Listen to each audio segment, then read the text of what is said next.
mais on peut bien penser que, compte tenu de ce que représente le pion géopolitique du Venezuela pour la Chine et la Russie, Maduro est protégé, plus que protégé, c'est je dirais, le chouchou de ces deux géants. Et en plus, il est placé juste en face des États-Unis, dans un endroit totalement stratégique.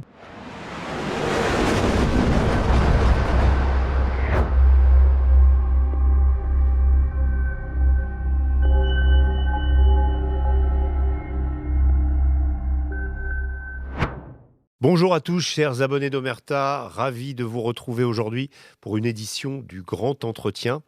Alors un grand entretien qui chaque fois, je le souligne, mais c'est important, est salué par un nombre record d'abonnés. On a passé les 514 000 ce matin, et donc on progresse, on prend 1000 abonnés tous les 2 jours à peu près, ce qui est formidable et ce qui nous encourage évidemment à continuer parce qu'on sait que vous êtes là et on sait que vous revenez chaque fois plus nombreux pour le grand entretien, mais aussi pour les podcasts, pour tout ce qu'on a lancé à peu près.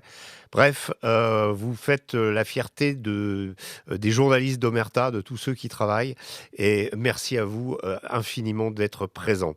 Aujourd'hui, donc, nouvelle édition du Grand Entretien. Je reçois François Martin, qui n'est pas, lui, un nouveau d'Omerta, hein. On le reçoit assez régulièrement. Je rappelle que vous êtes donc, François, journaliste, essayiste, que vous êtes spécialisé, vous avez travaillé pendant 40 ans dans le commerce international, notamment de l'alimentaire, dans plus de 100 pays, que vous parlez 6 langues et que vous avez cofondé avec Paul-Marie Couteau la revue Le Nouveau Conservateur et le Cercle Eleutheria. Première question, et c'est vous qui m'avez, on m'a dit, on va dire aiguillé, mais c'est aussi important. Séquence historique à l'ONU. Vous souhaitez revenir sur ce qui s'est passé hier. Je vous donne la parole. Dites-nous ce que vous avez à nous dire sur cette séquence. Oui, elle est excessivement importante parce que c'est la première fois véritablement, même si le plan est un plan américain qui, d'une certaine façon, est un peu néocolonialiste, je dirais, au dire des Russes et des Chinois, ils se sont pas opposés au plan, mais c'est là, et il manque des choses dans ce plan, mais c'est la première fois que les Américains admettent et acceptent que l'on parle d'une éventuelle solution palestinienne. Donc, en fait, euh, Trump, comme je le pensais d'ailleurs depuis un moment, au vu de la montée du pro-palestinisme aux États-Unis et de l'englument de Trump dans ces guerres, je me suis dit qu'à un moment donné, il allait trahir son ami Netanyahou. C'était déjà dans les tuyaux, je dirais, mais je me demandais quand est-ce qu'il allait le faire. Alors, si j'essaye de résumer un peu la même chose, la chose, je dirais que j'avais raconté à une époque que quand il sortait le matin de chez lui, de Mar-a-Lago, il y a 3 chenils devant lui, avec des chiens qui meurent de faim dans son chenil et qui aboient, l'un avec ses magas, l'autre avec ses migas, les Make Israel Great Again, et le troisième avec les mugas, Make Ukraine Great Again. Et à chaque fois, il sort avec son bac de viande et il faut qu'il en donne à tout le monde. Alors, tiens, Marjorie, voilà. L'INSEE, viens ici, l'INSEE, waouh, tiens, voilà un gros bout de viande, parce que l'INSEE a très faim, et puis vient l'IPAC et tout, et puis je te donne. Mais là, en fait, depuis un moment, il a un peu négligé les magas. Il a beaucoup donné aux mugas, il a beaucoup donné aux migas, mais il a négligé les magas. Et il y a D'où le divorce un de ses chiens ou une de D'où le divorce avec Marjorie Green Taylor. Je crois que ça a été l'élément déclencheur et que Marjorie lui a dit, ben, ton mouvement MAGA, tu vas aller te le manger tout seul parce qu'il va se barrer. Et dans ces 3 chenils, je dirais que son chenil de cœur, c'est quand même les MAGA.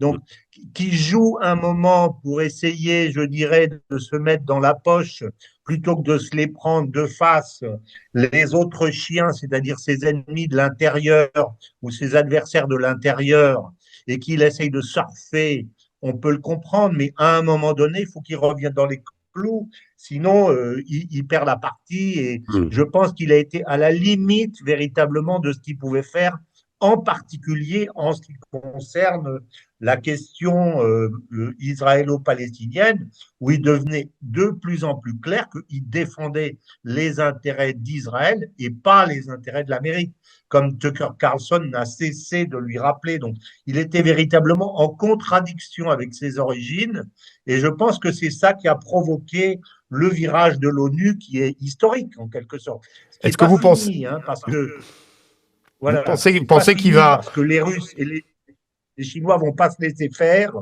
et ils vont pas accepter que la grosse patte américaine se mange le Moyen-Orient sous une autre forme. Donc, c'est pour ça, je pense que les Russes et les Chinois ont laissé passer et qu'ils se sont pas opposés à la résolution, c'est qu'ils pensent que dans les modalités d'application, il y a largement de quoi imposer le fait palestinien et bloquer le processus si jamais le processus est trop américanophile, je dirais. Voilà. Voilà ce que je pense. mais alors dans ce cas, vous pensez vraiment qu'il a trahi Netanyahou ou est-ce qu'il va encore faire du Trump, c'est-à-dire un coup à droite, un coup à gauche, et puis on navigue un peu à vue pensez qu'il a vraiment coupé avec Netanyahou? Et écoute, je l'espère. Je l'espère. En tout cas, moi, ce que je pense, c'est que l'élément fondamental, c'est en fait, en gros, je vais le dire, c'est Marjorie ou pas Marjorie, quoi. Hmm. Là, je crois qu'on est allé au bout de la vraie ou fausse fâcherie. Hmm. Je pense pas qu'il se fâchera durablement avec Marjorie si jamais il revient dans les clous. Mais là, je pense qu'on lui a annoncé les choses de Hmm. la façon la plus claire. Donc, qui, qui, qui fasse un peu joujou, comme Netanyahou va faire joujou d'ailleurs, parce que Netanyahou est coincé dans le même problème avec ses ultras Hmm. qui lui disent si tu prononces seulement le mot Palestine, euh, on, on crie, on pleure, on bave et on se roule par terre, tu vois. Donc Netanyahou va jouer aussi et va tout faire pour bloquer le processus. Hmm. Et de toute façon, le Hamas et les autorités palestiniennes, d'une façon générale, savent très bien que dans ce plan, le maillon faible, en fait, c'est le fait palestinien, puisqu'il était indiqué nulle part dans le plan de Trump initial. Hmm. Donc, c'est là-dessus que le Hamas a joué pour dire on reprend le contrôle de la bande. Ils savent très bien qu'ils vont reprendre le contrôle de la bande et qu'ils vont le garder sur le plan administratif, en accord avec Trump d'ailleurs, qui ne voudra pas le dire, mais qui sait très bien qu'ils n'iront pas obéir à des soldats turcs ou qataris, etc. Le Hmm. Hamas a une légitimité extraordinaire parce que c'est le Hamas qui les a amenés dans la situation Où ils sont aujourd'hui. politique relativement favorable, Hmm. c'est le Hamas et les organisations qui vont avec, qui Hmm. les ont amenés là quand même, malgré tout. Donc, Hmm. Ok. c'est les seuls qui se sont battus, je dirais.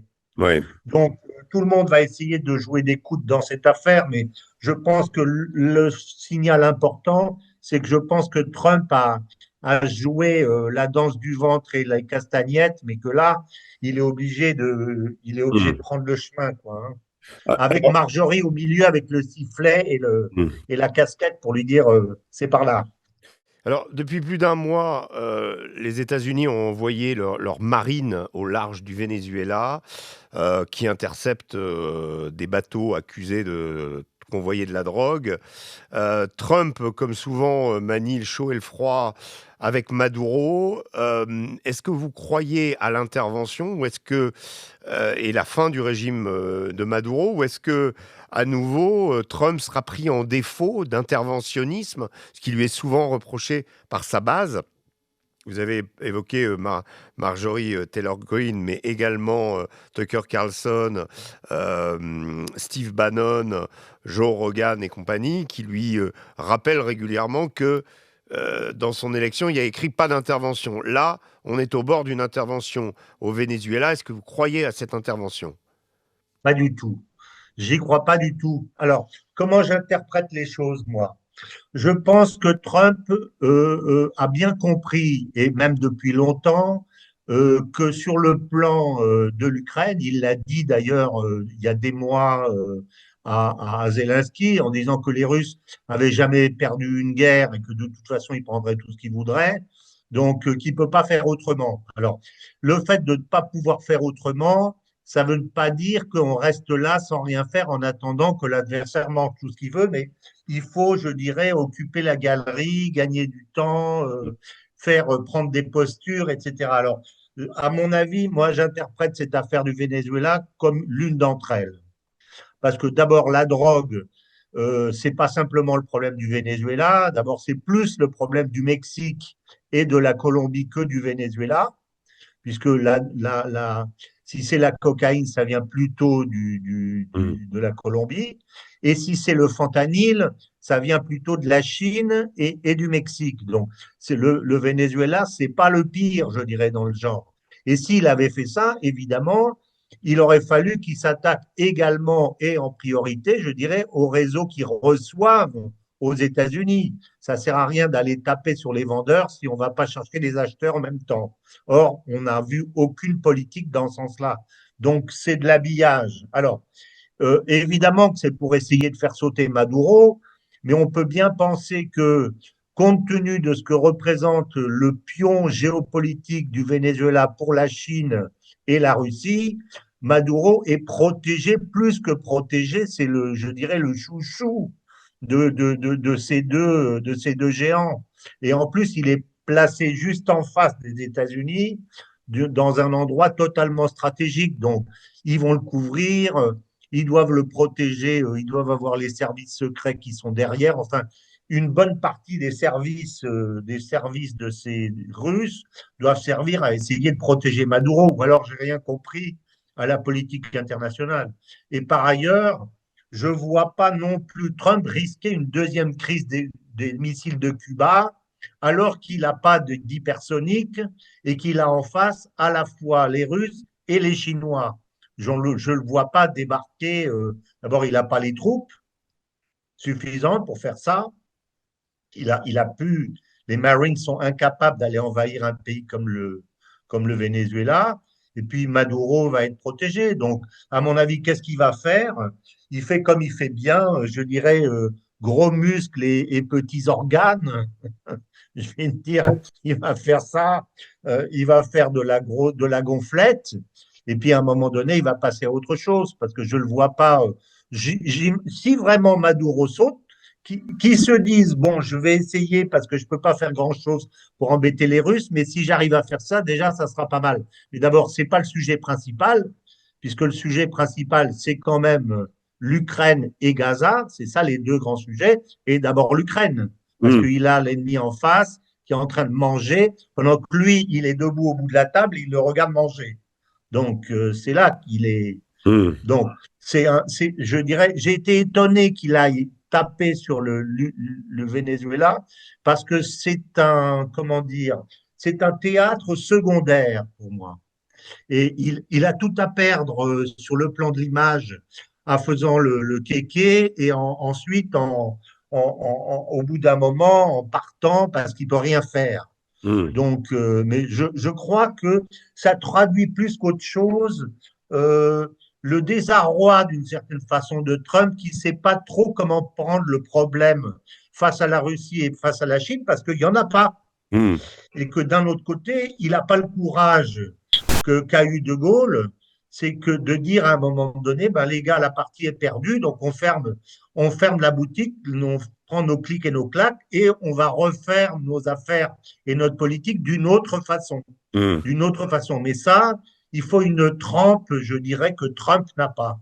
Est-ce que vous pensez que, pour le cas du Venezuela, il s'agit aussi de la part de Trump, comme vous l'avez expliqué tout à l'heure, qui donne un peu aux uns et aux autres, de satisfaire, on va dire, une frange du Parti républicain voir les néoconservateurs avec Marco Rubio, mais également avec des gens comme Pam Bondi, des Floridiens, on va dire, acharnés, bec et ongles, depuis très longtemps anti-Maduro, leur donner un peu, on va dire, voix au chapitre et les satisfaire d'une certaine façon en leur promettant qu'on va éliminer le dictateur.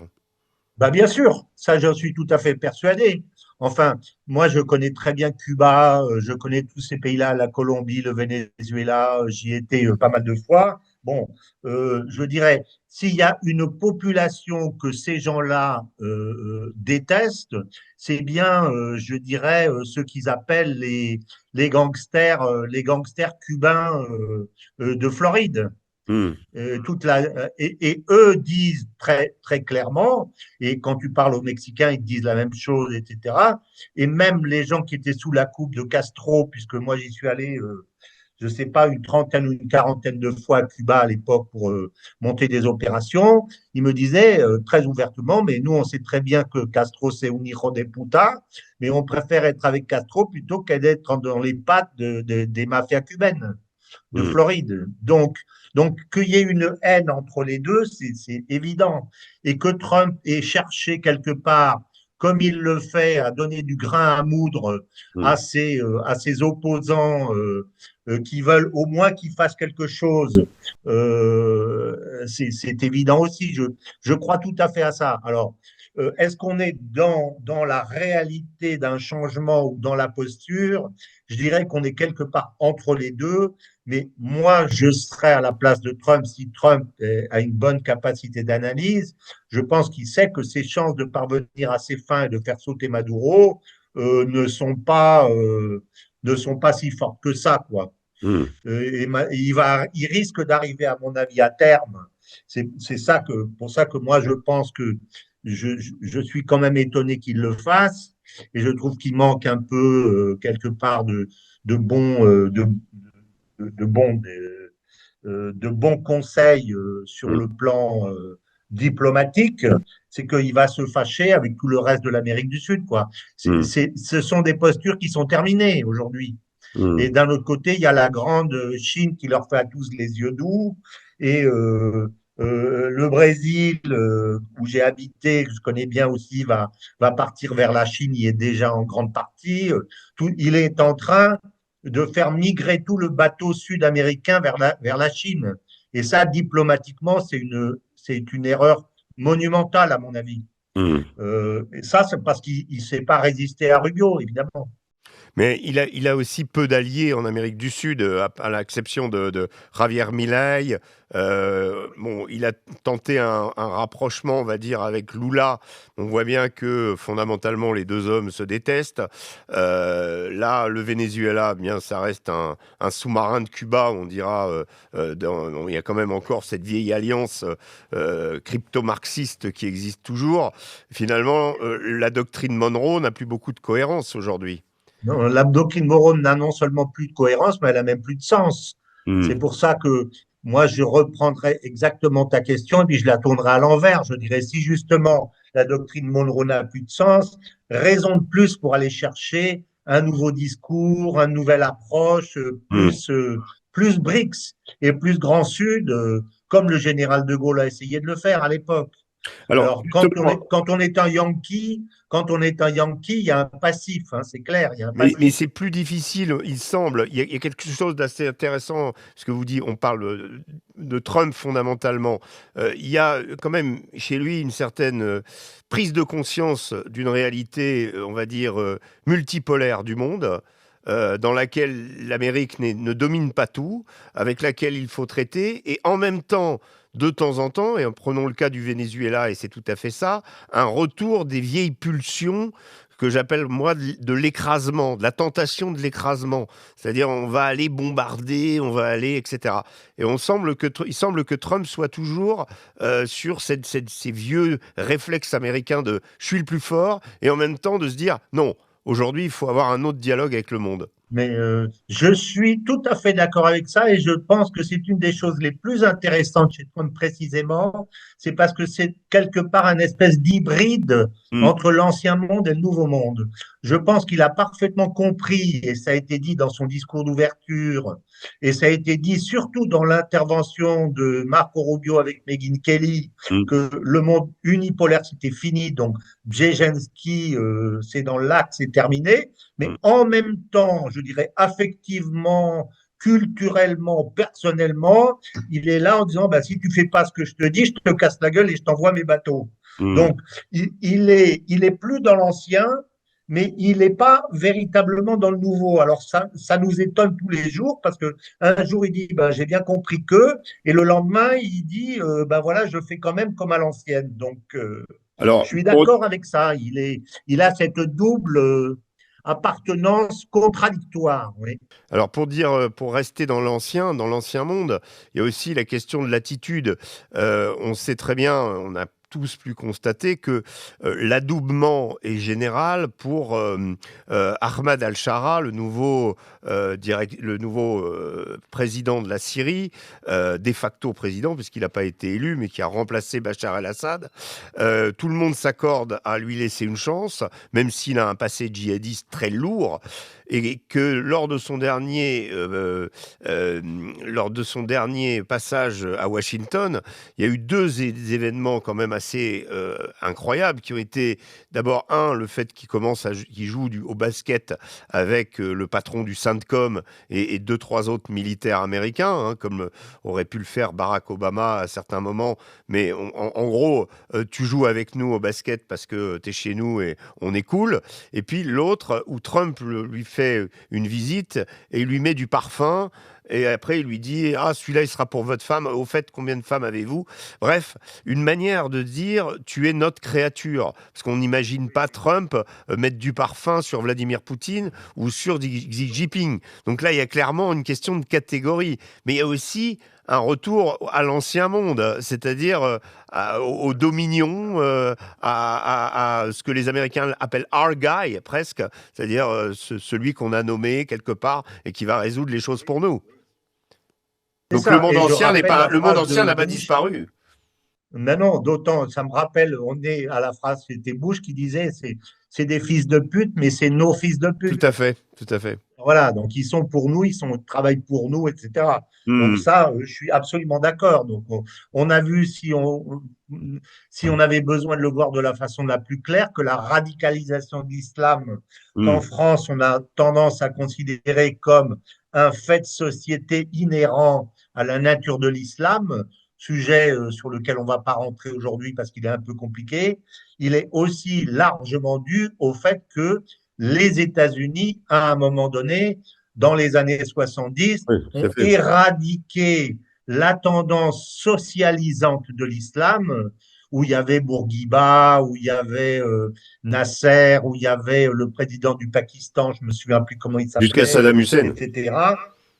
Comment? Jusqu'à Et Saddam Hussein. Saddam, eh bien, Hmm, jusqu'à Saddam. Et hmm, ils ont donc éradiqué toute cette tendance-là et ils ont poussé les, entre guillemets, fils de pute de toutes sortes pour réveiller un islam radical hmm, parce qu'ils voulaient se payer la Serbie et puis parce qu'ils voulaient se payer les Russes en Afghanistan, etc., etc. Ils ont hmm. dépensé des milliards et la CIA a dépensé des milliards. Donc, en fait, eux, la radicalité islamique ne leur pose aucun problème. Alors, on Et nous, va. on ouvre les yeux comme ça parce qu'on ne Hmm, comprend pas, mais hmm. l'histoire le permet de le comprendre facilement. Hein. Alors, arrivons un petit peu sur l'Ukraine. Les agences de lutte contre la corruption mises en place d'ailleurs en Ukraine sous l'impulsion des Américains ont révélé un véritable scandale de détournement de fonds dans le domaine de l'électricité qui a fait tomber plusieurs ministres, le ministre de la Justice, la ministre de l'électricité, également Oumarov, le ministre de la Défense, qui a quitté le pays pour se réfugier au Qatar. L'un des proches de Zelensky est dans la NAS. Alors ça tombe très mal pour les autorités ukrainiennes dans une période où l'hiver arrive et où les drones russes ont fait des ravages sur les installations électriques.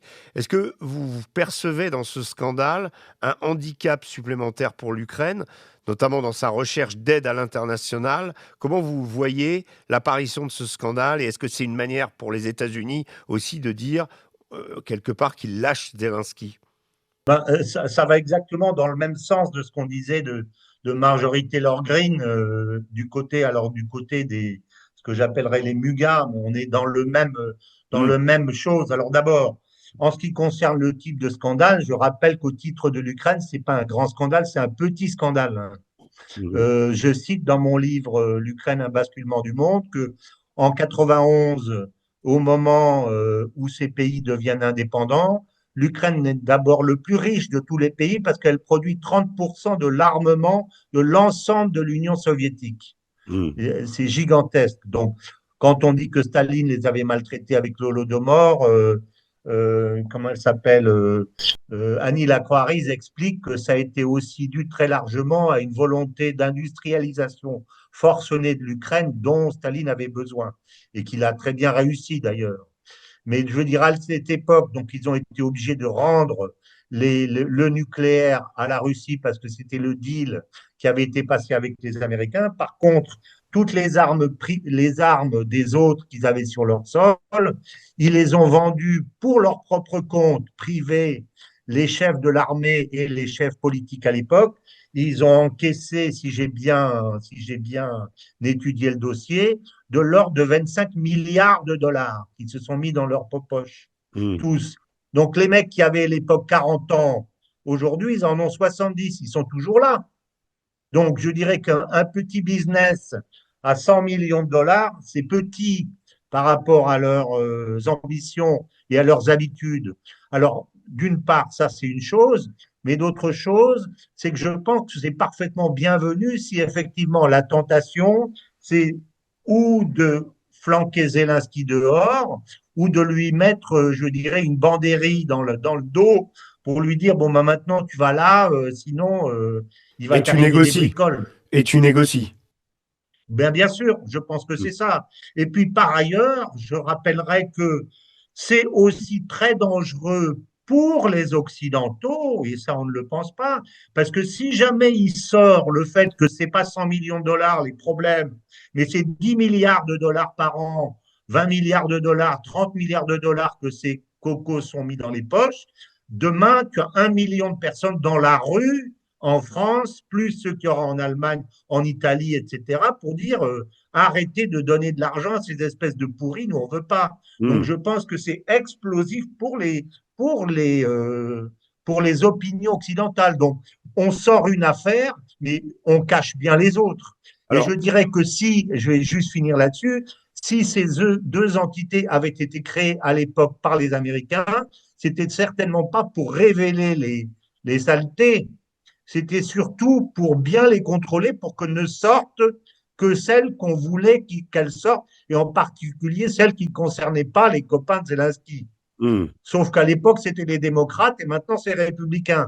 Donc, Mmh. les républicains, à mon avis, ont moins de scrupules que les démocrates de l'époque pour se servir de ça, pour aller effectivement éperonner un peu Zelensky. Voilà ce que je pense. Alors, c'est effectivement particulièrement choquant, d'abord pour l'Ukrainien de la rue, de voir que l'argent est utilisé arrive dans les poches, en gros, des gens qui entourent Zelensky, puisque ce gouvernement est Pour nous aussi qui payons. pour nous qui payons. Mais visiblement, ça n'a pas empêché Emmanuel Macron de signer ce qu'on appelle une lettre d'intention avec Volodymyr Zelensky, qui s'engage à fournir à l'échéance de 2030, donc quelque part qui anticipe, on va dire, un après-guerre en Ukraine, une centaine de Rafales, des équipements de défense, des drones, etc. Est-ce que vous pensez que la France va vraiment aider l'Ukraine? J'ai précisé qu'il s'agit d'une lettre d'intention, c'est juridiquement pas contraignant, mais ou est-ce que c'est encore là une opération de com, comme il y en a eu tellement depuis le début de la guerre? Voilà, moi je pense que c'est plutôt ça. C'est l'avis de Xavier Moreau aussi, que j'ai écouté hier ou avant-hier là-dessus. Je suis d'accord avec ça. Macron, il est dans ce cas-là, si tu es intelligent, tu fais du Trump, c'est-à-dire tu vires de bord et puis tu trahis celui d'aujourd'hui avant de trahir celui de demain. Et si tu es moins intelligent, tu fais comme Netanyahou fait, c'est-à-dire de la du Madoff politique, de la pyramide de Ponzi politique, c'est-à-dire tu essayes de cacher un mensonge et une turpitude en mettant un autre encore plus gros. Eh ben, c'est à mon avis, c'est ce qu'il fait. Alors, si il essaye, lui, son objectif, c'est d'essayer de faire tenir les populations françaises, qui tient de moins en moins, puisque sa cote de popularité se casse la figure. Il est quoi, à 11% aujourd'hui, quelque chose comme ça. Oui. Il est plus bas que n'était Hollande au pire moment. Donc, il a inventé ça pour dire, regardez, si on donne des armes, si on va faire la guerre, donc il faut se tenir tranquille. Et puis, il prépare les Français à ce que on leur fasse les poches, une fois de plus. Je pense que c'est ça. Donc, il est tout à fait dans sa logique, à mon avis, en sortant cette annonce, sauf que je dirais que c'est l'histoire du au loup. À force de crier au loup, les gens ne le croient plus. Donc, ils ont détecté Macron. En d'autres temps et avec d'autres personnes, un contrat de 100 avions, on aurait dit bravo l'artiste. Mais en l'occurrence, je pense que personne ne va le croire. Donc, ça n'aura pas d'effet, je ne crois pas. Puis, dans les circonstances, quand est-ce qu'on va les livrer, comment est-ce qu'on va les fabriquer, qui va les Qui va payer? piloter, Qui va payer? qui va payer, qui va C'est pas payer, l'Ukraine qui va les payer. pas l'Ukraine, non. Et qui va les piloter? Ça se pilote pas comme ça. Oh non, il y Des a tout. pilotes, des pilotes déjà les effets des quelques avions occidentaux qu'on leur a donnés, la plupart d'entre eux, c'est eux-mêmes qui les ont bousillés avec leur propre système de contre-tir. Hein. Hmm. Hein, c'est vrai. Oui, il y a eu des cas comme ça, mais Deux, je crois, deux ou trois. la question de l'opérabilité des avions sur le territoire ukrainien est aussi Donc, problématique. après aller se faire bousiller nos propres rafales Hmm. par la DCA ukrainienne, ça serait Hmm. un peu bête. Mais avant, ils avaient formé les pilotes. Je suppose que les pilotes, ils n'ont pas passé 2 ans à être formés à voler sur les rafales. Donc, c'est un truc pour dans 3 ans. Mais dans 3 ans, l'Ukraine n'existera plus. Hein. Hmm. Ou la guerre sera finie. Puis Hmm. l'autre chose, je pense, qui motive Macron, qui surmotive Macron, comme je le dis assez régulièrement, c'est que je pense que le jour où la paix se fait entre Trump et Poutine, et je crois qu'elle va se faire maintenant assez vite, surtout si on pousse, Zelensky à aller à Canossa, c'est que ce jour-là, l'Europe n'existe plus. Parce qu'on ne va pas pousser les Européens à aller vers la guerre vis-à-vis de l'Ukraine, vis-à-vis de la Russie, alors que les Américains eux-mêmes n'y vont pas. D'ailleurs, on a vu que comment il s'appelle, Merz a déjà commencé à prendre la tangente en disant que lui non, etc. Il y a l'AFD qui est derrière en embuscade, etc. On voit que le vent est en train de tourner là, ça se voit très clairement. Donc Macron sera quoi, le dernier commandant du Titanic debout sur sa passerelle quand le bateau coule? Hmm. Alors, dernière question, François. Merci pour tous ces éclaircissements.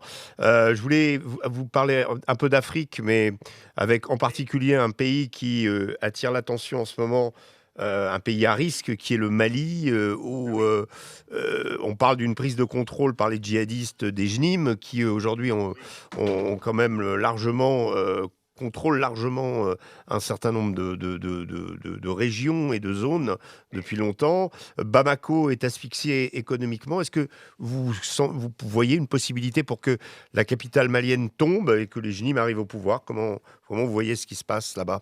Alors, moi, je ne crois pas. Je vois ça très difficile. Pourquoi? Ben, pour une raison d'abord démographique, je crois, le Mali, ça fait 20 millions aujourd'hui de personnes. Il y a 500 000 Touaregs. Hein.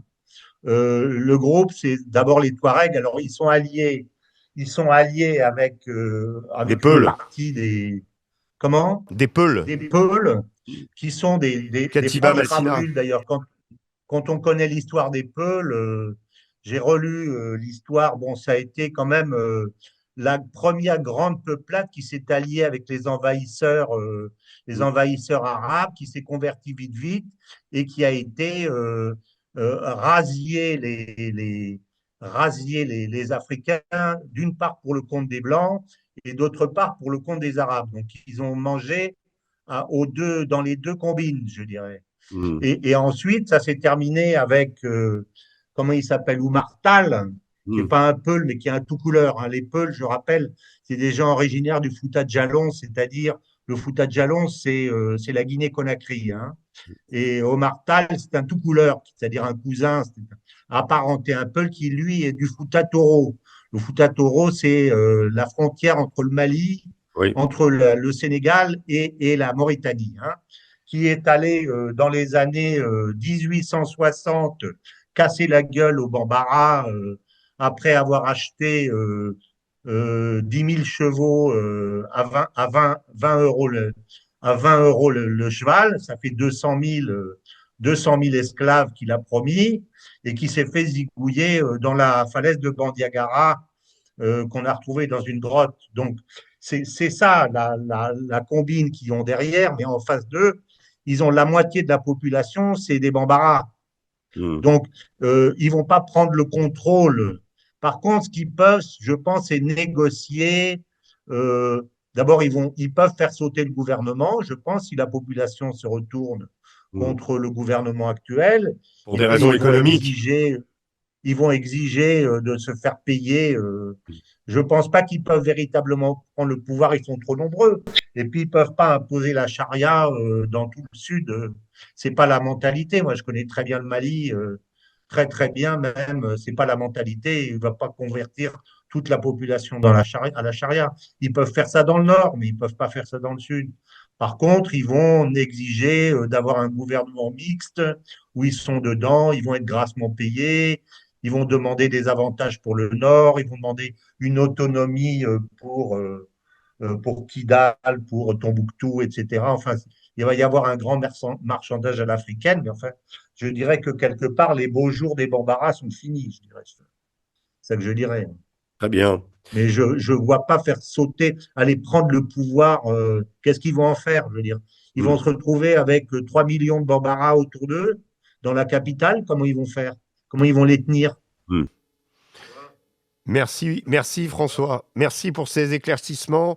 Merci beaucoup pour tous ces commentaires et ce décryptage de l'actualité riche en ce moment, vous l'avez souligné. Quant à vous, merci François, à très bientôt. Quant à vous, chers auditeurs d'Omerta, j'espère que cette émission vous a plu, que vous reviendrez encore la prochaine, plus nombreux comme toujours. Et d'ici là, je vous souhaite une excellente journée et je vous dis portez-vous bien. À bientôt.